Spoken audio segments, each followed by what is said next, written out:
Halo. Halo teman-teman semuanya. Jangan lupa dukung channel kami Biologi Official. Jangan lupa like, komen, share, dan subscribe. Jangan lupa ya. Jangan lupa ya. Dadah. Kiss bye. Baik, video kali ini kita akan membahas mengenai manfaat dari biologi. Nah, di video kali ini saya bagi 4 bagian atau 4 bidang manfaat dari biologi. Nanti yang pertama pada bidang pertanian, kedua di bidang peternakan, ketiga di bidang kedokteran, dan yang keempat di bidang industri. Langsung saja, yang pertama itu manfaat biologi dalam bidang pertanian. Nah, untuk bidang pertanian, kalau dulu kan petani itu hanya menanam tanaman pertanian secara tradisional ya. Nah, sekarang dengan kemajuan ilmu biologi dan teknologi, para petani sekarang itu telah mampu meningkatkan produksi pertaniannya. Misalnya dengan adanya bibit unggul dan dengan pola pemupukan yang sesuai dengan jenis tanaman. Jadi yang pertama itu adalah bisa meningkatkan produksi pertanian dengan adanya bibit unggul. Yang kedua, melalui perkembangan bioteknologi dan biologi molekuler telah berhasil ditemukan rekayasa genetika untuk tanaman. Pengaplikasian yang sudah berhasil dilakukan adalah terciptanya tanaman budidaya yang mampu menghasilkan insektisida sendiri, sehingga tanaman tidak perlu disemprot insektisida lagi. Beberapa contoh jenis pangan yang telah berhasil direkayasa dengan tujuan tersebut adalah apel, pir, kol, brokoli, dan kentang. Berikutnya yang ketiga itu adalah manfaat biologi itu kita lihat dari percabangan ilmunya, yaitu kultur jaringan. Dengan teknik kultur jaringan, tanaman dapat dibudidayakan dalam waktu yang singkat dan jumlah yang sangat banyak. Beberapa tanaman budidaya yang sudah berhasil itu seperti kelapa sawit, anggrek, pisang, dan wortel. Yang keempat itu manfaat biologinya dengan berbekal genetika. Ini cabang dari biologi juga ya, ilmu genetika. Telah berhasil diciptakan buah-buahan tanpa biji. Jadi sudah ada tumbuhan buah-buahan tanpa biji, misalnya semangka, pepaya, jeruk, dan anggur tanpa biji. Berikutnya manfaat biologi dalam bidang peternakan. Nah, untuk bidang peternakan ini manfaat biologi yang pertama itu adalah dengan kemajuan anatomi hewan, fisiologi hewan, genetika, dan embriologi hewan telah berhasil ditemukan yang namanya kawin suntik atau inseminasi buatan. Istilah inseminasi buatan ini sudah tidak asing lagi ya. Jadi teknik ini bertujuan untuk memperoleh hewan ternak dengan kualitas yang diinginkan serta produksi yang meningkat.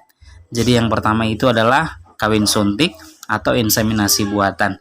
Yang kedua di bidang peternakan itu adalah ada namanya teknik fertilisasi in vitro. Nah, fertilisasi in vitro ini adalah embrio dapat dihasilkan di luar uterus induk betina dan dihasilkan dalam jumlah tertentu. Nah, sebelum embrio bibit unggul diimplantasikan atau ditanam dalam rahim induk betina, embrio itu dapat disimpan dalam jangka waktu tertentu pada nitrogen cair bersuhu 196 derajat Celcius.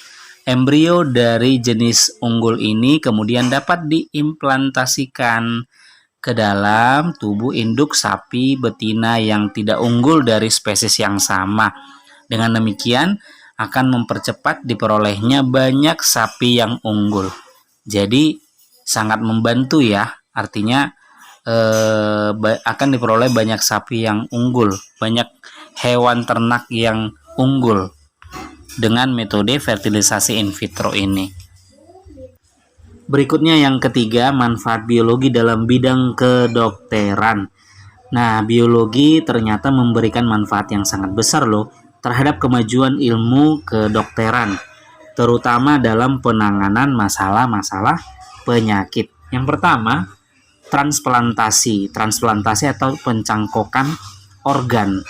Ini telah memberikan pemecahan terhadap masalah terhadap orang yang mengalami kerusakan organ, contohnya cangkok ginjal gitu ya.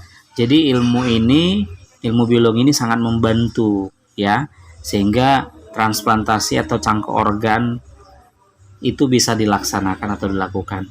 Yang kedua itu adalah vaksin. Sekarang kan sudah ditemukan juga vaksin khusus yang namanya COVID-19. Nah, virologi telah memberikan sumbangannya pada dunia kedokteran dengan mendasari pengetahuan dalam usaha menciptakan banyak vaksin. Yang ketiga itu adalah teknik bayi tabung. Nah, teknik bayi tabung itu telah memberi pemecahan masalah bagi pasutri, pasangan suami istri yang belum memiliki anak ya. Itu merupakan manfaat biologi juga. Dan yang keempat itu, mikrobiologi kedokteran itu telah berhasil mengidentifikasi beberapa jenis bakteri penyebab penyakit pada manusia. Nah, dengan demikian antibiotik untuk bakteri tersebut dapat dibuat. Yang terakhir, yang keempat, manfaat biologi dalam bidang industri. Untuk bidang industri ini, cabang ilmu biologi yang sangat berperan itu adalah mikrobiologi. Mikrobiologi adalah ilmu yang belajar tentang makhluk hidup atau mikroorganisme ya. Jadi dengan berkembangnya mikrobiologi telah berhasil ditemukan beberapa mikroorganisme yang sangat bermanfaat. Yang pertama, pemanfaatan beberapa jenis mikroorganisme dalam industri makanan ya. Misalnya industri pembuatan nata de coco, Acetobacter psilynum ya. Ada yogurt, Lactobacillus bulgaricus, ada kecap, Aspergillus wentii, ada tempe, Rhizopus oryzae, ada keju atau minuman dan makanan fermentasi lainnya. Yang kedua, ada juga pemanfaatan beberapa jenis mikroorganisme dalam industri obat-obatan, misalnya industri pembuatan antibiotik tertentu. Nah, itu dia beberapa manfaat biologi di bidang pertanian, peternakan, kedokteran, dan bidang industri. Semoga video ini bermanfaat bagi adik-adik secara khusus yang sedang mempelajari biologi, khususnya di kelas 10 SMA. Oke, jangan lupa terus dukung channel ini supaya saya semakin bersemangat untuk memberikan video-video tentang biologi, tentang pelajaran biologi ya. Jangan lupa like, comment, share, dan subscribe. Terima kasih.